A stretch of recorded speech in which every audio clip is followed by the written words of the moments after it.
SIR এর পরেই কিন্তু তার ৩ মাসের মধ্যে নির্বাচন হবে। ফলে এখনই যোগ্য প্রার্থীকে বেছে নেওয়ার সময়। প্রধান বিরোধী রাজনৈতিক দল ভারতীয় জনতা পার্টির মুখ্যমন্ত্রী পদপ্রার্থী কে হবেন? মুখ্যমন্ত্রী মুখ কে হতে পারে?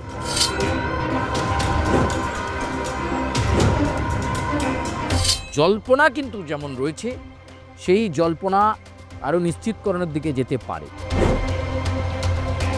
এই মিঠুন চক্রবর্তীকে মুখ্যমন্ত্রী পদপ্রার্থী করে এগোতে পারে ভারতীয় জনতা পার্টি। নমস্কার, আমি সুচারু। দাদা দিদির রাজনীতির এই প্ল্যাটফর্মে আপনাদেরকে স্বাগত জানাই। আর দাদা দিদির রাজনীতির প্ল্যাটফর্ম মানেই আপনি জানেন এবং আপনারাও জানেন যে রাজনৈতিক খবর এবং কে কোন দিকে হেলে পড়ল, কি তার সমীকরণ, এই সমস্ত কিছু নিয়েই আমরা ব্যাখ্যা বিশ্লেষণ করতে আসি। এবং এই মুহূর্তে এমন একটা পরিস্থিতি, একদিকে পশ্চিমবঙ্গে স্পেশাল ইন্টেন্সিভ রিভিশন চলছে, আবার অন্যদিকে নির্বাচনের প্রস্তুতি চলছে।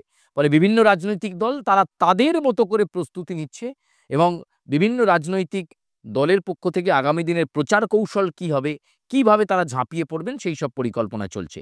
একদিকে যখন এসআইআর নিয়ে তৃণমূল কংগ্রেস রাস্তায় নেমে পড়েছে, তখন ভারতীয় জনতা পার্টিও তারাও রাস্তায় নেমেছে। এসআইআর এর ফল কে তুলবে, কে তুলতে পারলো না, কে লাভ হলো, কে লোকসানে চলে গেল, এসব বিষয় তো আছে। তবে এরই মাঝে রাজনৈতিক শিবিরগুলোর মধ্যে প্রস্তুতি কোন পর্যায়ে, কিভাবে রয়েছে রাজনৈতিক শিবিরগুলো, এবং সেই রাজনৈতিক শিবিরগুলোর মধ্য থেকে কি পরিকল্পনা উঠে আসছে। প্রার্থীও তো বাছাই করতে হবে, কে দাবিদার, কোন বিধানসভা কেন্দ্র থেকে কে প্রার্থী হতে পারলেন, কাকে প্রার্থী করলে ফলাফল ভালো আসবে।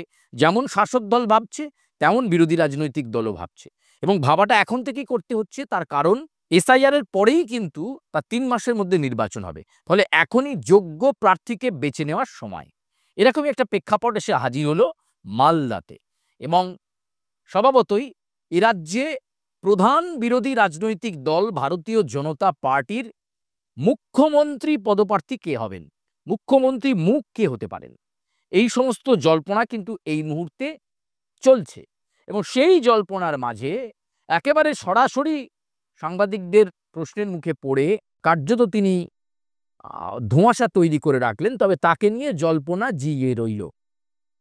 তাকে দেখা যাচ্ছে যে বিগত বেশ কয়েক বছর ধরে বিজেপিতে তিনি ভীষণ অ্যাক্টিভ, বিজেপির সেন্ট্রাল এক্সিকিউটিভ কমিটির মেম্বার। বিভিন্ন সময়ে বিধানসভা নির্বাচন হোক বা লোকসভা নির্বাচন, তাকে প্রচারে দেখা গেছে, স্টার ক্যাম্পেনার হিসেবে দেখা গেছে।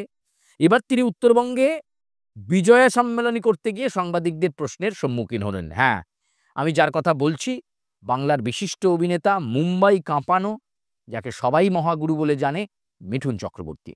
মিঠুন চক্রবর্তীকে নিয়ে জল্পনা তুঙ্গে যে তিনি কি মুখ্যমন্ত্রী হচ্ছেন বাংলার, অর্থাৎ ভারতীয় জনতা পার্টির পক্ষ থেকে তাকে কি মুখ্যমন্ত্রী ফেস হিসেবে ব্যবহার করা হতে পারে।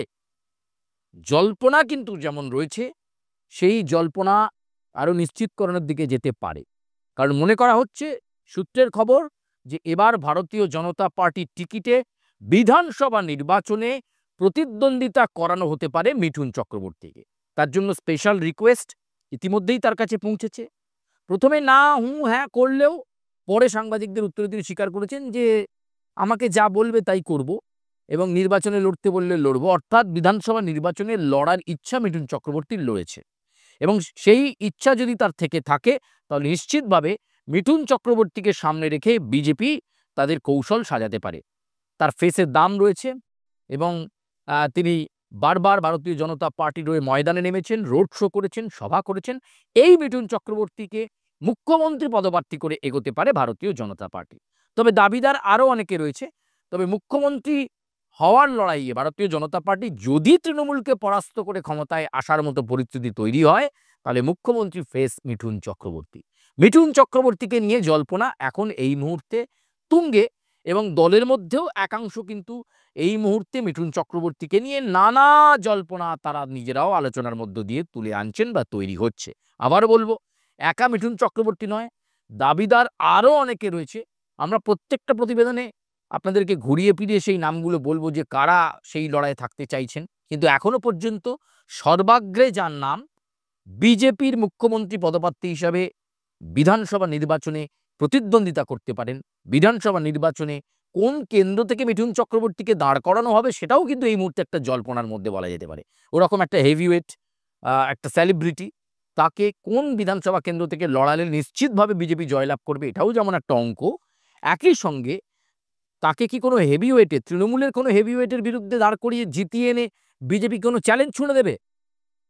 অবশ্যই যদি সেই মুখ্যমন্ত্রী পদপ্রার্থী তিনি হন, তাহলে সেটা খুব গুরুত্বপূর্ণ।